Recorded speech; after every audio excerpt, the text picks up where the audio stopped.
a arqueologia séria não tem nada a ver com esse sensacionalismo, tá bom? E para explicar, dar até alguns exemplos para você, eu tenho que fazer 2 advertências aqui para todo mundo que está assistindo a gente. Tá. Em primeiro lugar, a pior estupidez que alguém pode falar, seja ele crente ou descrente, é falar a arqueologia comprova a Bíblia. Não é papel da arqueologia fazer isso. Por uma coisa muito simples, já iniciada por Francis Bacon e sistematizada por Stuart Mill. Método científico. Tá bom? O método científico, ele tem as suas delimitações e a sua objetividade. Eu não posso usar o mesmo método científico para objetivos diferentes. Por exemplo, o método científico usado para descobrir uma vacina para o Covid não é o mesmo método científico utilizado para poder descobrir qual material de construção civil é mais resistente à deteriorização.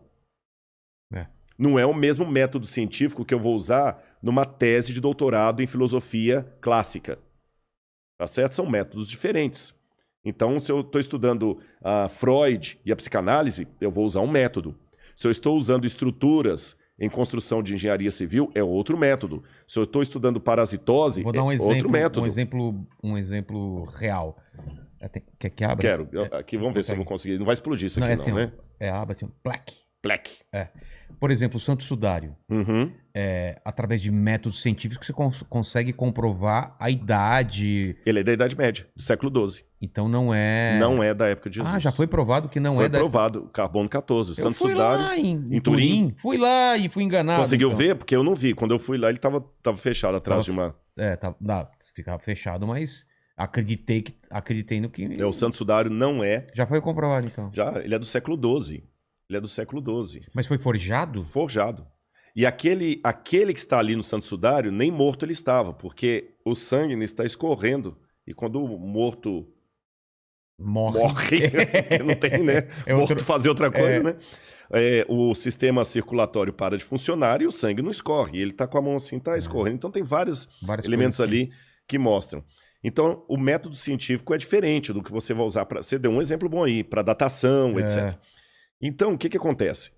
Por uma questão de método, eu não vou poder, pela arqueologia, provar, por exemplo, que Maria era virgem quando deu à luz a Jesus. Que Jesus ressuscitou. Isso é sandice. Você entendeu? É querer usar gasolina de avião para carro. Não funciona. Então, não posso falar assim, a arqueologia comprova a Bíblia. Se alguém fala isso, ele não está sendo acadêmico. Mas vamos pensar assim, eu consigo... entender um pouco mais do Jesus histórico. Bingo. Agora você colocou o dedo na questão. A arqueologia, ela me ajuda a compreender 2 elementos. Letra A, o contexto bíblico, que me lança luz sobre muitas passagens da Bíblia que sem arqueologia eu não ia entender. Exatamente. Você está entendendo? Eu não ia entender. E, em segundo lugar, a arqueologia também me permite verificar se a história que a Bíblia apresenta é fato ou mito. Então. Aí, nesse sentido, eu posso falar o seguinte, a arqueologia comprova a historicidade da Bíblia Sagrada. Mas não a veracidade. Não a veracidade, mas a veracidade vai vir como? Ela vai vir num segundo momento. Por quê?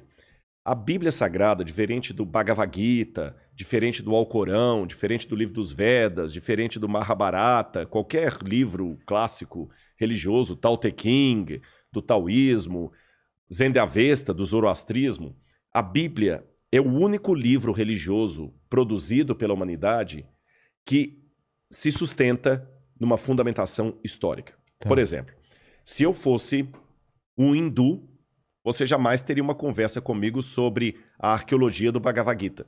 Por quê? Porque para o hindu, Krishna e Arjuna, personagens chaves aí, podem ser mitológicos que não muda nada a vida dele. Entendi. Não precisa ter uma comprovação de alguma coisa de vivência na Terra. Que aquilo é só uma filosofia mental. Entendi. A Bíblia não. A Bíblia aponta para fatos históricos e ela mesma se coloca à prova. É como se a Bíblia dissesse, se a Bíblia fosse uma pessoa, ela diria o seguinte para você: a prova maior de que eu sou a palavra de Deus é que a história que eu conto é verdadeira. Se a história bíblica for verdadeira, a equação me empurra para acreditar que a teologia que se assenta nessa história também será verdadeira. E o contrário também é verdade. Eu tenho formação em filosofia.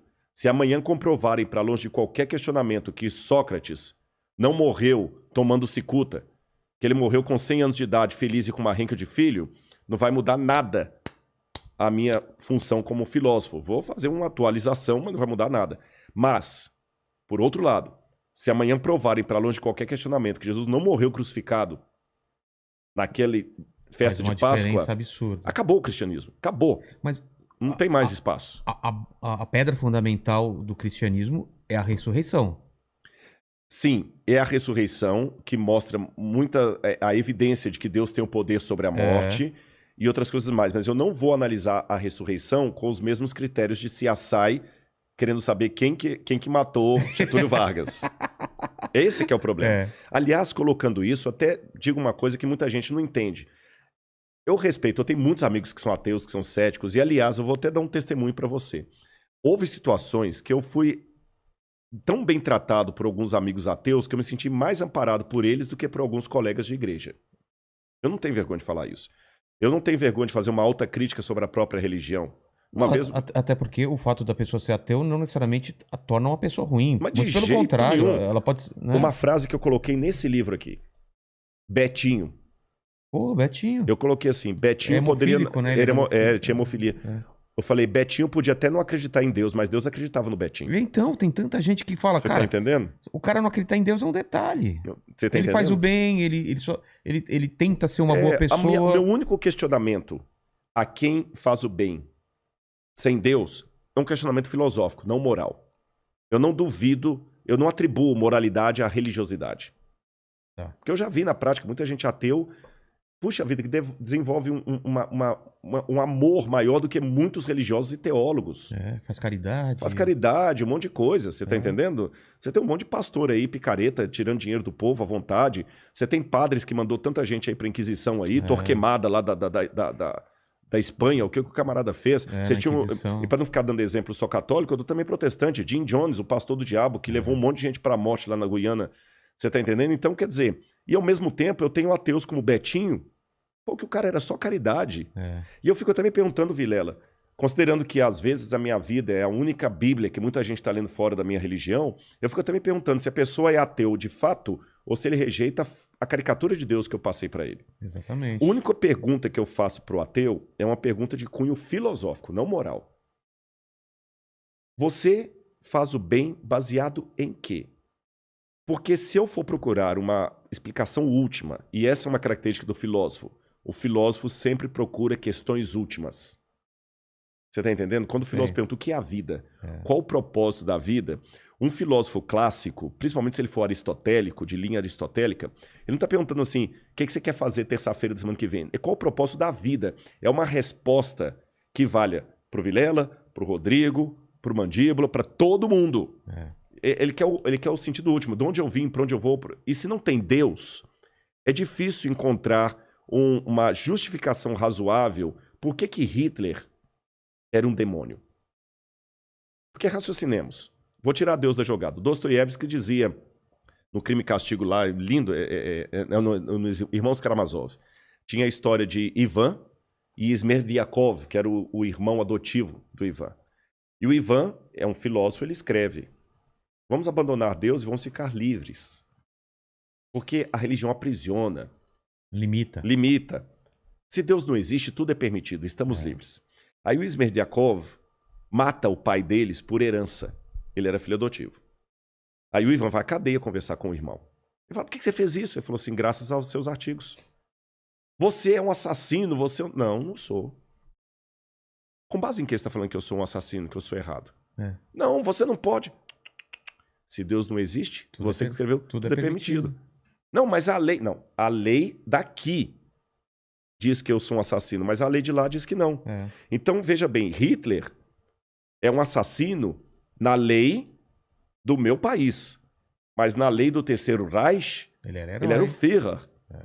Então, quando eu faço perguntas últimas, qual lei diz que, de fato, isso aqui é errado?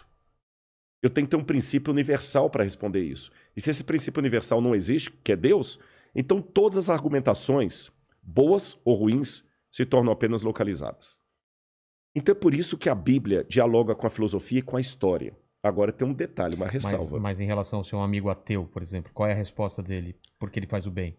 Por incrível que pareça, já teve a resposta? Já. Qual é? Mas são respostas que não me convencem, a própria pessoa também diz que não. Meu pai me passou esse ensinamento... Exatamente. Aliás, eu nem vou responder com a opinião do meu amigo ateu. Eu vou te responder da seguinte maneira. Quando você fala, tá bom, ache-me uma ética universal.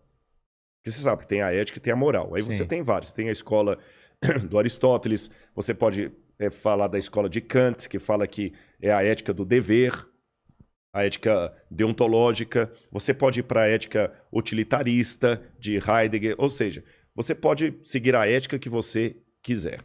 Tá bom? Só que, quando você vai fazer a pergunta última, é a pergunta do filósofo. Claro. Pergunta última, o que é a vida? O biólogo vai falar, não, a vida é quando o coração está... Não, não é isso que eu estou perguntando. O que é a vida? Como sentido. Quando você pergunta eticamente, qual é a ética universal?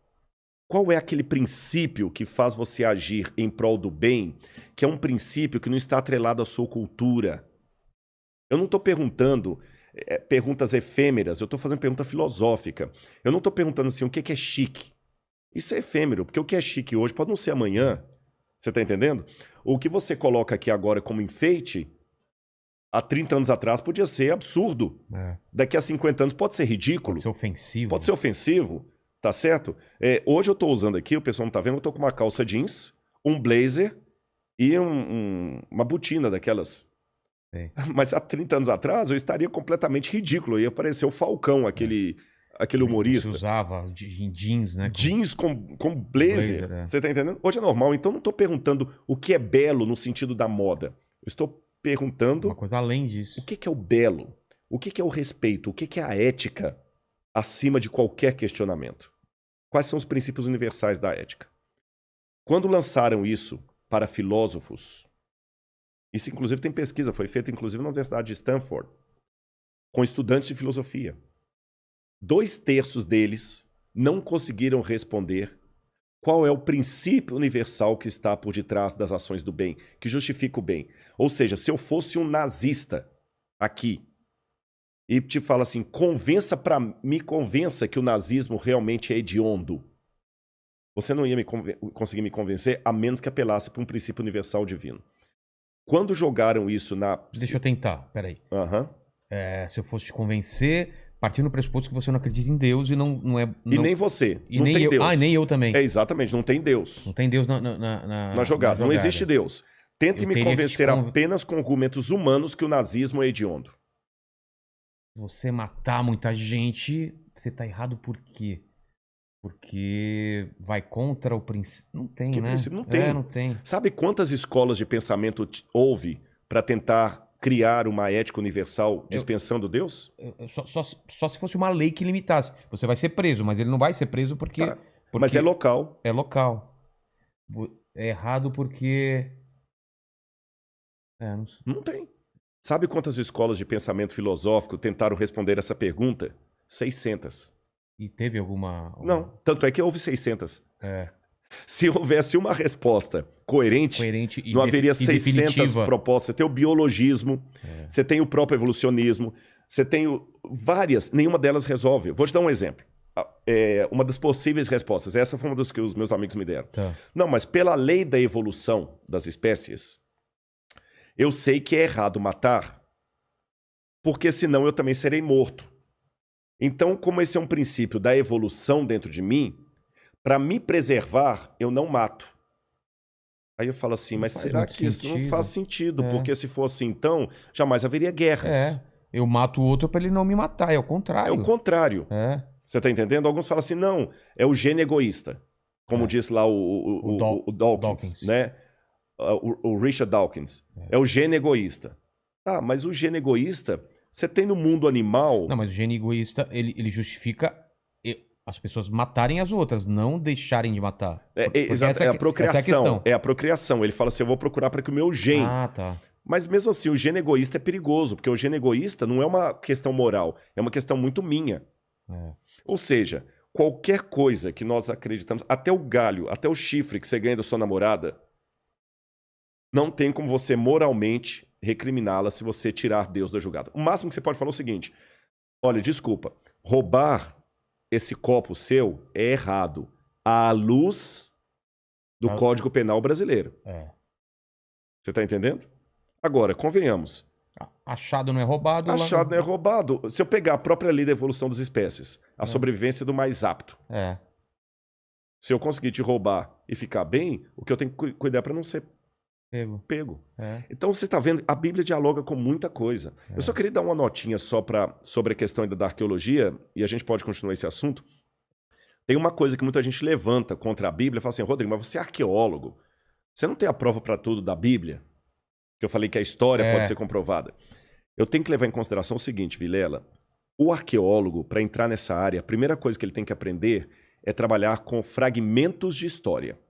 Você nunca vai ter o cenário completo. Não é só da arqueologia bíblica, não. Se eu trabalhar... O historiador também, né? Exatamente. Se eu trabalhar com a arqueologia dos incas, dos maias, dos astecas, dos egípcios, da Mesopotâmia, a arqueologia africana... Você tem vestígios. Vestígios, porque a ação do tempo, guerra, reocupação de cenário, ladrões de sepultura, muita coisa se perdeu. Mas a gente pode dizer que quem daqui 100 anos quiser estudar o nosso tempo, ele não vai ter fragmento, ele vai ter tudo, ou mesmo assim são fragmentos?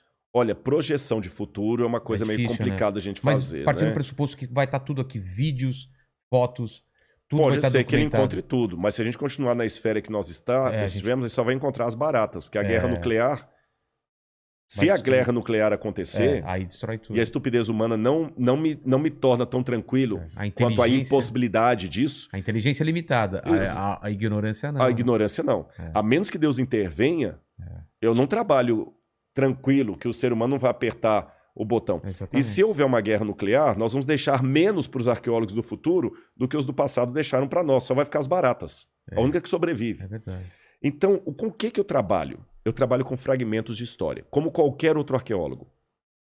Então, a questão que eu tenho que perguntar não é se eu tenho uma prova arqueológica para cada página que a Bíblia conta. A pergunta é, o pouco que eu encontrei de arqueologia confirma ou desmente a Bíblia? Aí eu faço um trabalho estatístico. Eu não preciso entrevistar 200 milhões de brasileiros para ter uma certeza de quem será o próximo presidente do Brasil. Basta eu fazer uma amostragem aí com 2.000 e poucos brasileiros e daquela amostragem eu projeto, olha, se a eleição fosse hoje, Cecília Meirelles ganharia em primeiro turno com tantos por cento dos votos e Monteiro Lobato ficaria em segundo lugar com tantos por cento dos votos. Quando o Ibope faz essa projeção, ou Datafolha, ou qualquer órgão aí, ele não entrevista todos os brasileiros. Ele pega uma amostragem e com base nessa amostragem ele projeta. A arqueologia é a mesma coisa. Eu não tenho evidências para todas as histórias da Bíblia. Mas aquelas poucas que eu tenho, elas confirmam ou não? Confirmam. Então, a partir delas, eu posso projetar a estatística e ver a arqueologia confirma historicamente a Bíblia Sagrada.